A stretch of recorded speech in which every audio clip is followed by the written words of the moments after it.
Hello everyone, welcome back to the channel. Today we're diving into a comparison that has sparked intense debate across defense circles: Israel's F-35I Adir and Germany's Eurofighter Typhoon, and why the capability gap between them has become so shocking to many analysts. The goal here is to break down the technology, operational philosophies, geopolitical contexts, and real-world performance factors that have created this widening divide. We're keeping everything clear, straightforward, and in short paragraphs so it stays easy to follow, even as we explore the deeper layers behind this surprising difference. The F-35I Adir is Israel's customized variant of the American F-35A, but Israel has been granted unique access under special agreements that allow them to modify systems, integrate their own weapons, and add native electronic warfare capabilities. This alone already sets the Adir apart from most F-35s in the world, because no other country, except the US, has such extensive freedom to alter the platform.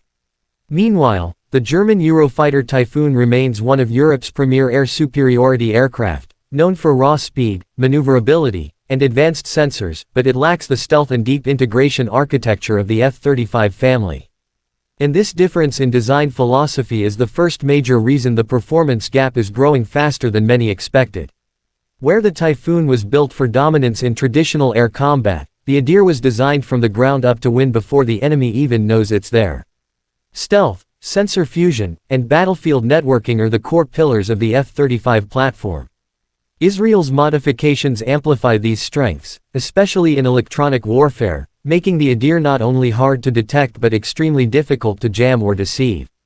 Germany's Typhoon, though upgraded over the years, still lacks the low observable characteristics that define fifth-generation fighters. This means that in a contested environment filled with modern radars and surface-to-air threats, the F-35I simply survives and performs better. The second major factor is data dominance. The Adir processes information through a sensor fusion engine that collects inputs from radar, infrared sensors, electronic support measures, and battlefield networks. It then turns all of this into a single, simplified picture for the pilot. The Typhoon, even with advanced upgrades, cannot match this level of integration. Its systems are high quality, but they operate more independently. This difference creates a huge operational gap because modern air warfare depends less on what the pilot sees with their eyes and more on how fast and accurately the aircraft can interpret the environment. In this domain, the Adir is far ahead.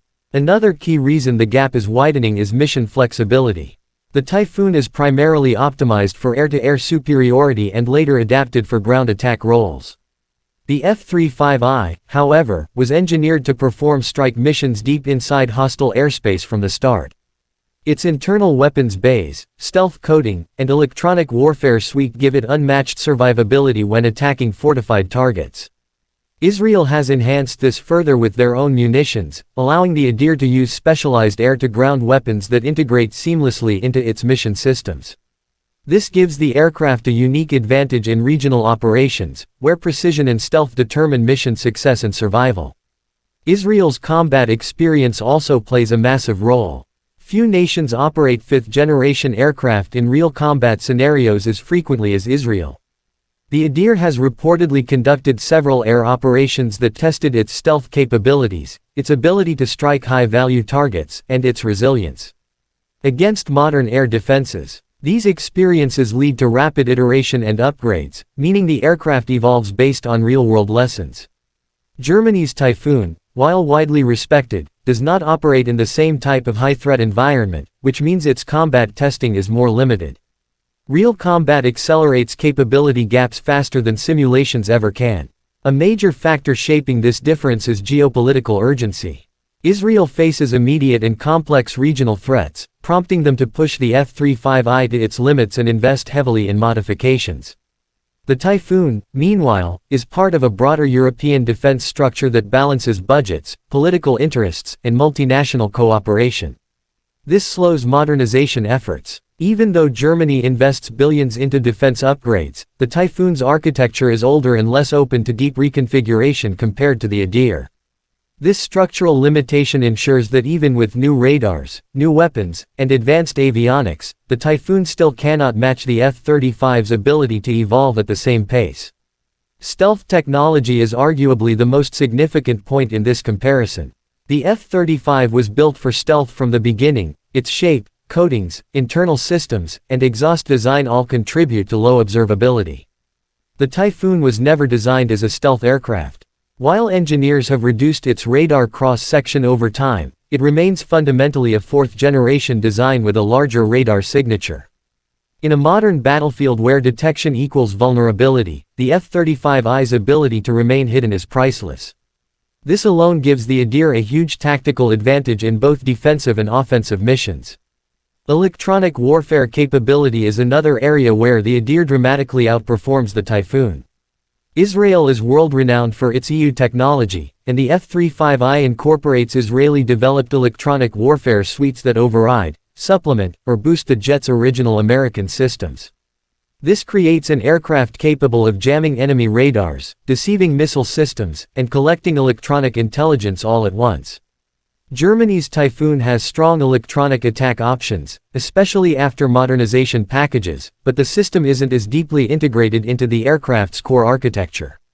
For the Adir, electronic warfare isn't an add-on, it's part of its nervous system. One of the most surprising reasons for the growing gap is software.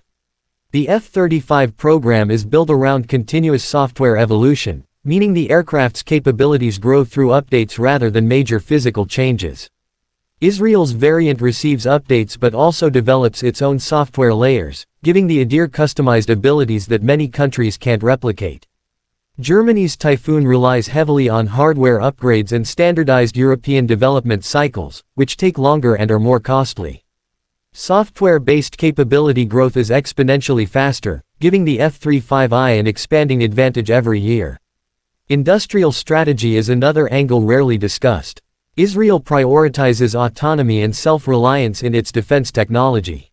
The ability to modify and upgrade the Adir internally ensures that Israel never has to wait for foreign suppliers to deliver critical upgrades. Germany, being part of a large multinational program, must coordinate changes with the UK, Italy, and Spain. This creates bureaucratic delays that make rapid improvements difficult. When speed is a major factor in staying ahead of threats, this difference becomes extremely significant. Training and simulation also contribute to the widening gap.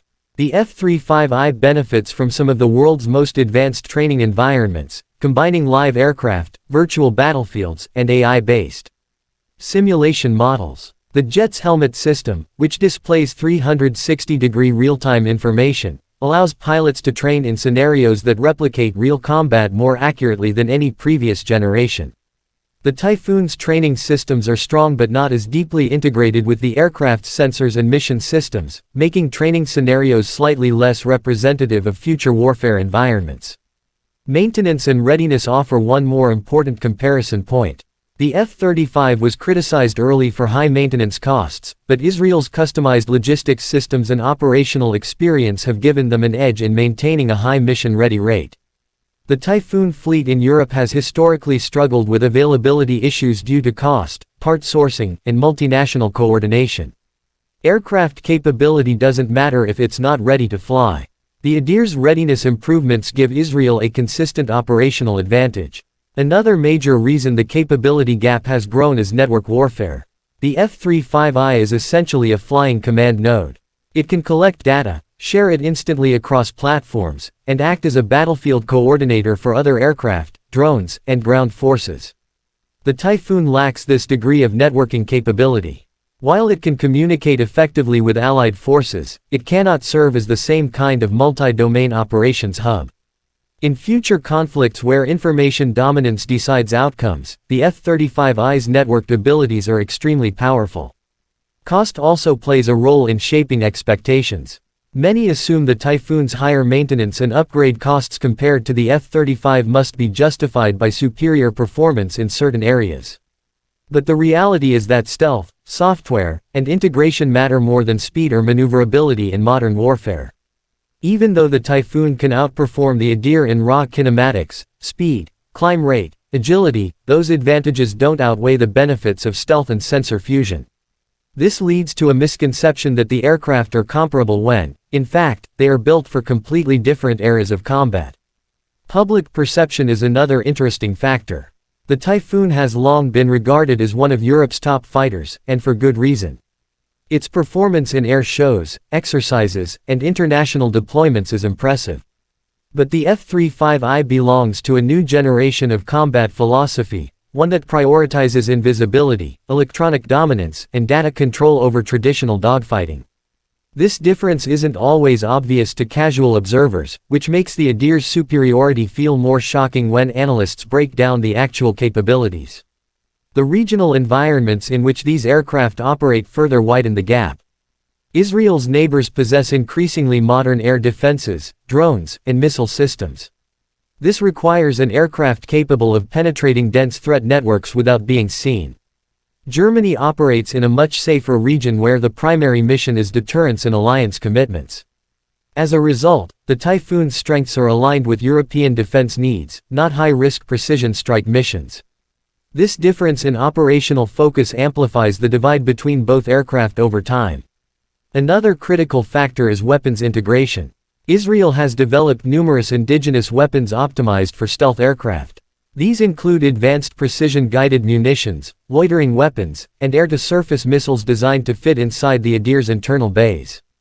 Germany's Typhoon uses NATO-standard weapons, many of which require external carriage and therefore increase radar signature. Even if the Typhoon is carrying some of Europe's best missiles, the fact that they sit externally means the aircraft becomes more visible and vulnerable. It's also worth noting that Israel and Germany have different military doctrines. Israel's doctrine emphasizes rapid, decisive strikes on high-value targets. Germany's defense strategy revolves around NATO operations, air policing, and coalition warfare. The Adir is purpose-built for strike missions. The Typhoon is built for air superiority. When comparing them side by side, the gap looks massive because they were optimized for different roles. But in modern warfare, stealthy multi-role aircraft tend to have the strategic advantage. Operational secrecy around the Adir amplifies the perception gap. Israel rarely releases detailed information about its modifications or mission results. This creates a sense of mystery and speculation about the jet's true capabilities. The Typhoon, being part of a multinational program, has more transparent documentation, which sometimes makes it appear technologically behind even when it isn't in certain areas. The lack of publicly known details about the Adir makes its advantages feel even more dramatic when glimpses of its performance emerge. Despite all of these factors, the Typhoon remains a powerful and formidable fighter. It dominates in high-speed engagements, agile maneuvers, and air-to-air duels. But modern air warfare increasingly favors the aircraft that can detect first, shoot first, and remain unseen. In this environment, the Adir's advantages become overwhelming. This is why analysts describe the capability gap as shocking. It's not that the Typhoon is weak, it's that the F-35I is optimized for a form of warfare that has rapidly outpaced fourth-generation platforms. Looking ahead, the gap will likely continue to grow. Israel is upgrading the Adir with new EU packages, advanced sensors, AI-assisted targeting, and possibly even stronger networking capabilities. Germany is working on Typhoon upgrades but is also transitioning toward the upcoming Future Combat Air System, which won't be fully operational for many years. During this period, the Adir will continue evolving through software and hardware improvements, reinforcing the advantage that stealth and sensor fusion provide. In the end, the most shocking part of the comparison is how quickly modern warfare has shifted from physical performance to information dominance. The F-35I Adir embodies this shift perfectly. The Eurofighter Typhoon, despite being one of the most capable fourth-generation jets ever built, belongs to an earlier era. And that, more than anything else, explains the widening gap between Germany's Typhoon and Israel's Adir. This contrast highlights a new reality in global airpower. The future belongs to aircraft that can manage information, operate unseen, and integrate deeply with digital battle networks. The F-35I Adir has mastered this domain, and that is why it stands so far ahead today.